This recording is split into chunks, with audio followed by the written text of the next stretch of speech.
A very good morning, guys. My name is Falgun, and it's been a pretty long time since I uploaded last video in biology concepts, right? It's been around 1 year, I guess, right?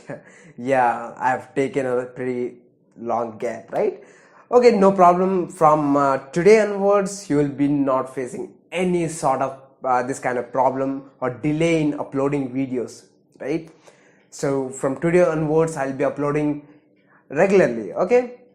And yeah, I'm back, and I hope you all are doing great in life, right? So yeah, I'm also doing great in my life. So yeah, today's topic will be about life process, okay? So now what I have decided is we are going to talk about all the concepts, or we are going to cover all the concepts of class 10th, okay?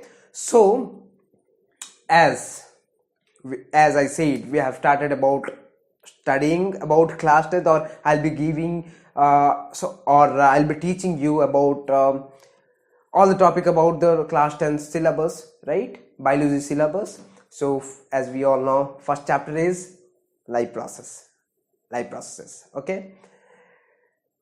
So this life process topic will be subdivided into various small parts, okay? So in this session I'm going to present you topic or subtopic in more precise manner, if I'll say the introduction of the life process, okay? I'll be talking about the introduction itself. I hope you're getting it right. Okay, so let us begin this topic with a question, okay?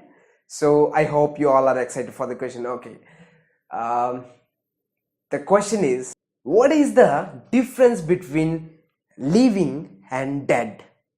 Okay, so that is what we are going to touch first, okay? Yes, the room temperature is rising up, so as it is summer, yeah, that is obvious thing. Okay, so coming back to the topic, coming back to the question, so what is the difference between living and dead?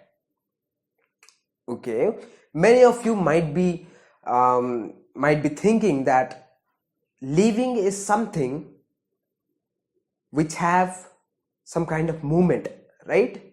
Dead is something which have no particular movement, right? Okay, so let me say you something, okay? Let me give an example, okay?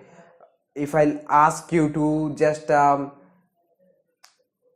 wander around and just observe a dog barking, or observe a man shouting or screaming, anything you can take. So by looking that kind of scenario, we can say that yes, those kind of objects, I don't think object will be the good kind of word to take in, should be taken here. So those kind of organisms, yeah, it's better, yeah, those kind of organisms, they are alive. We can say that, yeah, that man and the dog are alive, as they are showing some movement, right? But what in the case of tree or plant? Okay, what in the case of plant? How can we say that the plant is dead or alive? So yeah, many of you might be saying that, might be thinking that maybe the plant is green in color, makes food by itself. Oh, that is what we are not seeing by naked eyes. So we'll go something we are observing, okay? Observing characters, okay? So maybe the plant is growing by length and breadth, right? So by keeping that kind of view on a plant, we can say that yes, the plant is alive. Yes. So what about viruses? Yeah, we all have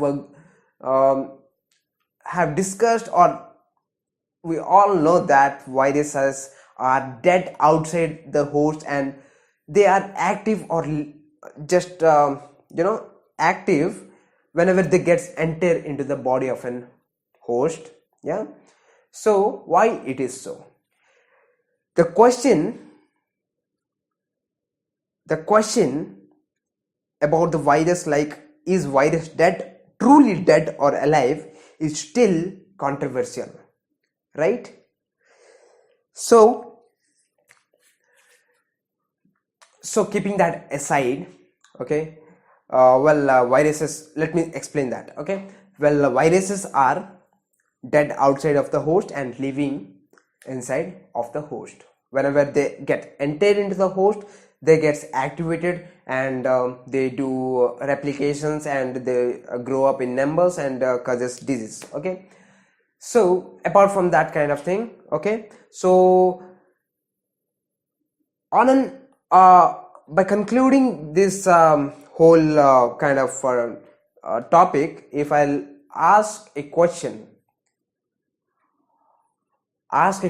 like, what actually, how actually we can say that something is alive? So we can say that by the movements, right? By the movements which has been shown by the organism. Yes, if that organism is showing some kind of movement, or having some kind of movement within, so we can say that that is living. Yes, so movements may be visible to the naked eye, may not be visible to the naked eye. Maybe the movement is in a very small scale, right? But movements are necessary for the living organisms, to be precise. Well, once again I want to say here about virus. Once again, the viruses do show movement once they get into the body of host. Okay, so in the same way, we humans also have the microscopic movements, macroscopic movements as well. Okay, so in humans, okay, what are the movements, or what kind of movements basically occur as a result we are alive here, right? So that kind of movements are considered as a life process. So now we got what is life process. So life process is nothing but this is the movement.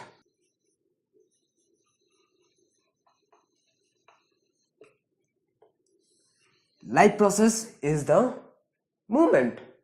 That is it. So what kind of movements inside our body? What kind of it? Movements like movements, okay, like nutrition, respiration, transportation, and excretion. Okay, these are the life processes that is conducted by our body, which is necessary for the survival. Okay, so let me just let me just explain. Okay, let me just explain or give a hint about all these types of life process. Okay, first is nutrition. Nutrition is a process. Okay, nutrition is a process in which organism takes particular nutrients into the body for energy.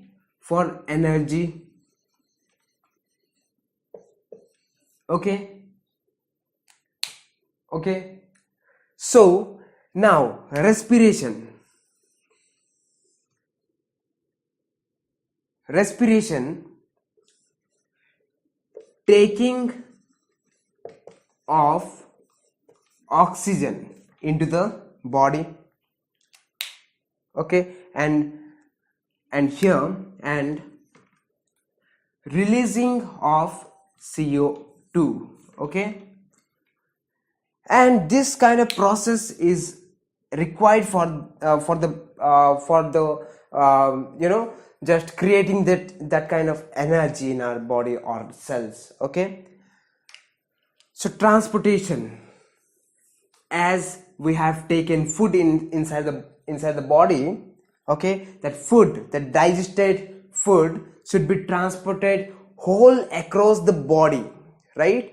So for that we're going to study about transportation, okay. On the process of digesting and transportation occurs, okay, as this process completes, okay, there will be some sort of waste material that will be in our body, that should be excreted out of a body, right? So that excretion out of the waste material that is not necessary for our body, that will be excreted. So that is what we are going to study in the excretion part of the topic, okay. So this session was only about the introduction, okay, introduction. So coming up session will be about nutrition. So we are going to discuss briefly about nutrition and what are the types of nutrition, heterotrophic, what is heterotrophic and what is autotrophic, what are the examples, and everything I'm going to cover in this topic related to nutrition, okay. Whatever kind of topics are there in the nutrition, I'm going to cover it. So this was an introductory part or session of the life processes, okay. I hope you understood the introduction part, then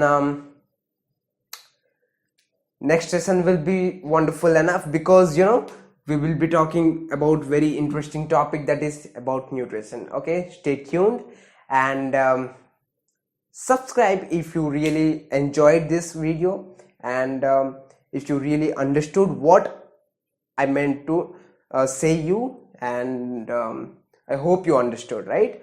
And just subscribe and support, please. With that said, thank you for watching, and see you soon.